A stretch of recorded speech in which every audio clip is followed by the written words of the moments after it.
Každý mesiac si banka ticho zoberie časť tvojich peňazí. Nekradne, je to legálne a všetci to vedia, no nikto o tom nehovorí nahlas. Volá sa to inflácia. Ak si nič nerobíš, ale necháš peniaze sedieť na tvojom sporiacom účte, pomaly, ale isto prichádzaš o ich hodnotu.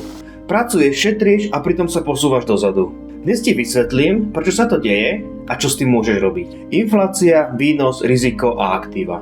Bez žiadneho žargónu, žiadne komplikované grafy. Chcem, aby si na konci tohto videa presne vedel, prečo investovanie dáva zmysel aj pre normálneho človeka, ktorý nezarába milióny. A tiež ti poviem, čo investovanie nie je, pretože práve v tomto sa väčšina ľudí mýli hneď na začiatku.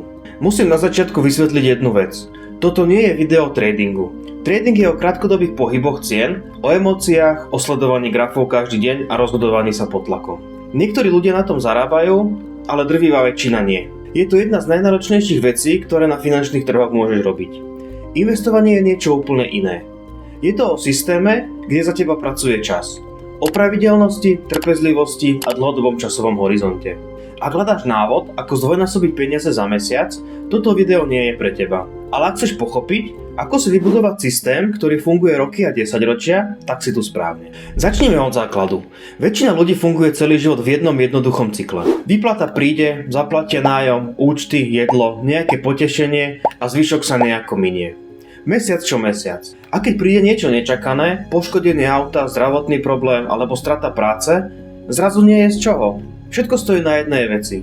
Na ďalšej výplate. Investovanie tento cyklus nerozbieha zo dňa na deň. Nie je to kúzlo, ale robí jednu dôležitú vec. Postupne buduje druhý zdroj, ktorý nie je závislý od toho, či si ráno vstal a odišiel do práce. A časom, ako to robíš systematicky, tento druhý zdroj začína robiť skutočný rozdiel. Ak by si dnes investoval úplne prvýkrát, koľko rokov by si tie peniaze nechal pracovať? 5 rokov? 10? 20? Zapamätaj si toto číslo, ešte sa k nemu vrátim.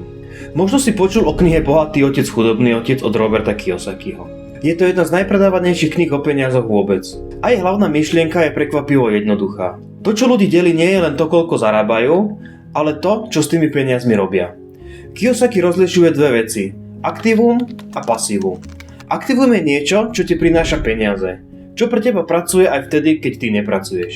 Pasívum je niečo, čo ti peniaze berie. Čo ťa stojí mesiac čo mesiac bez toho, aby ti to čokoľvek vracalo. Byt, ktorý prenajímaš, je aktívum. Generuje ti nájom.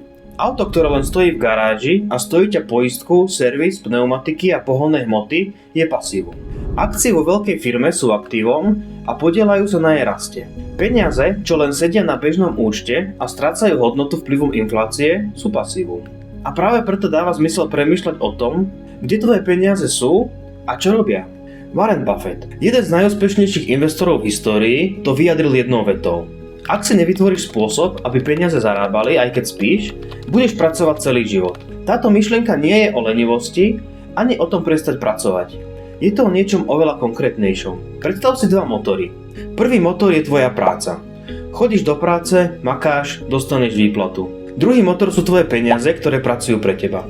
Rastú, generujú výnosy a pomáhajú ti. Väčšina ľudí ide celý život len s prvým motorom. Keď prestanú pracovať, prvý motor zastane a tým sa zastaví všetko. Investovanie ti postupne buduje ten druhý motor. Spočiatku malý a pomalý, ale vytrvalý. Teraz k tomu, čo ti banka nikdy naplno nepovie a čo väčšina ľudí buď netuší, alebo úplne ignoruje. Inflácia. Inflácia jednoducho znamená, že peniaze v čase strácajú svoju hodnotu. To, čo stálo 100 eur pred 10 rokmi, dnes stojí pokojne 150 alebo viac. Za rovnaké peniaze si toho kúpiš menej. A najhoršia vec na inflácii je, že sa to nedeje naraz. Ale je to pomalé. Každý rok trochu. Nevšimnite si to zo dňa na deň. Alebo 5 alebo 10 rokoch je ten rozdiel obrovský. 100 eur na účte pred 20 rokmi malo oveľa väčšiu hodnotu ako 100 eur dnes. Predstav si vedra s vodou a malou dierkou na dne. Každý deň odtečie len trochu. Niečo by si okamžite všimol. Ale po roku sa čuduješ, prečo je vedro poloprázdne. Pritom si nič nevybral. Presne takto funguje inflácia na peniazoch, ktoré len stoja. A investovanie je jeden zo spôsobov, ako tú dierku zalepiť, alebo aspoň spomaliť jej efekt. Ak máš pocit, že za posledné roky všetko zdraželo, všetko je oveľa drahšie než bolo, nie si blázon. Len si to všimol. A to je dobrý začiatok. Keď investuješ, očakávaš za to odmenu. Táto odmena sa volá výnos a jednoducho povedané, je to koľko ti investícia spraví navyše oproti tomu, čo si do nej vložil. Keď vložíš 1000 eur a po roku máš 1040, tvoj výnos je 40 eur. Výnos môže prísť dvoma spôsobmi. Prvý. Hodnota samotnej investície rastie v čase. Kúpil si akcie za 1000 eur a teraz majú hodnotu 1500. Druhý. Investícia ti priebežne generuje príjem. Napríklad dividendy z akcií, ktoré sú vlastne podielmi na zisku firmy, ktorú vlastní. Alebo nájom z bytu, ktorý prenajímaš. Ideálne je, keď ti investícia prináša oboje. Rastie na hodnote a zároveň generuje príjem. To je kombinácia, ktorú väčšina dlhodobých investorov hľadá. A tu je dôležitá veta, ktorú si treba zapamätať. Výnos je odmena a každá odmena má svoju cenu. Tou cenou je riziko. V investovaní platí jedno železné pravidlo, z ktorého nie sú výnimky. Čím vyšší výnos chceš, tým vyššie riziko musíš prijať. Ak ti niekto ponúka vysoký výnos s nulovým rizikom, klame ťa. Takáto investícia neexistuje. Zoberme si konkrétne príklady. Akcie veľkej firmy, povedzme Apple alebo Amazonu, môžu za dlhé obdobie priniesť veľmi slušné výnosy. Ale zároveň môžu za rok klesnúť o 20, 30, niekedy aj viac percent. Nehnuteľnosť je v porovnaní s tým stabilnejšia investícia, ale viažeš veľký kapitál. Potrebuješ sa o ňu starať, riešiš nájomníkov, opravy a prázdne mesiace. Štátne dlhopisy sú zo všetkého najbezpečnejšie, ale výnos je minimálny. Niekedy sotva pokrie infláciu. Riziko teda nie je niečo, čoho sa treba báť a vyhýbať sa mu za každú cenu. Riziko je súčasť hry. Otázka nie je, či existuje, ale ako s ním pracuješ. Ako ho rozložíš, ako ho prispôsobíš svojej situácii, akému dlhému časovému horizontu investovania. A najlepší príklad na pochopenie vzťahu rizika a výnosu je banka. Keď ti banka požičia peniaze, chce za to úrok. Prečo? Pretože riskuješ, že to nesplatí. Čím si rizikovejší klient, napríklad nemáš stálu prácu alebo máš zlú úverovú históriu, tým vyšší úrok banka chce. Menej riskantný klient dostane nižší úrok. Presne takto funguje celý svet investovania. Výnos je kompenzácia za prijaté riziko. Aby to neostalo len pri teórii, chcem ti dať 3 konkrétne pravidlá, ktoré by mal dodržiavať každý, kto začína. Nie sú to zložité veci, ale ak ich ignoruješ, ľahko sa spáliš. Prvé pravidlo, najskôr rezerva, potom investovanie. Neinvestuj peniaze, ktoré budeš možno potrebovať o 3 alebo 6 mesiacov. Investovanie má zmysel len vtedy, keď máš základnú finančnú stabilitu. Istý základ hotovosti, na ktorý môžem siahnuť v núdzi, bez toho, aby som musel predávať investície v nesprávnom čase. Druhé pravidlo, nevsadzaj všetko na jednu vec. Rozloženie, diverzifikácia je jeden z najdôležitejších princípov investovania. Ak je všetko v jednej akcii alebo v jednej investícii a tá sa pokazí, prídeš o všetko. Ak to rozložíš, zlyhanie jednej veci neznamená takú katastrofu.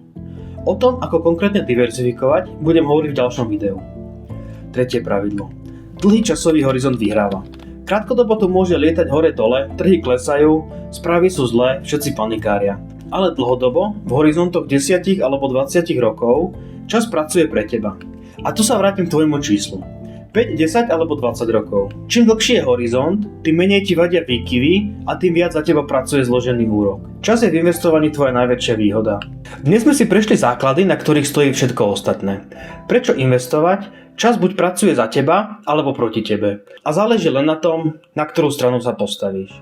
Inflácia. Peniaze každý rok ticho strácajú hodnotu a samotné sporenie nestačí. Výnos a riziko sú vždy spojené. Jedno bez druhého neexistuje. A aktíva sú veci, ktoré ti môžu peniaze prinášať, aj keď nepracuješ. Napíš mi do komentára, aký je tvoj časový horizont, či je to 5, 10 alebo 20 a viac rokov. Podľa toho spravím v ďalšom dieli konkrétne príklady, šité priamo vám na mieru. Ak ti toto video dalo aspoň jednu vec, ktorú si predtým nevedel, zdieľaj ho ďalej. Budem rád, ak toto video podporíš podmi zviditeľnenia dole. Ďakujem a vidíme sa pri ďalšom videu.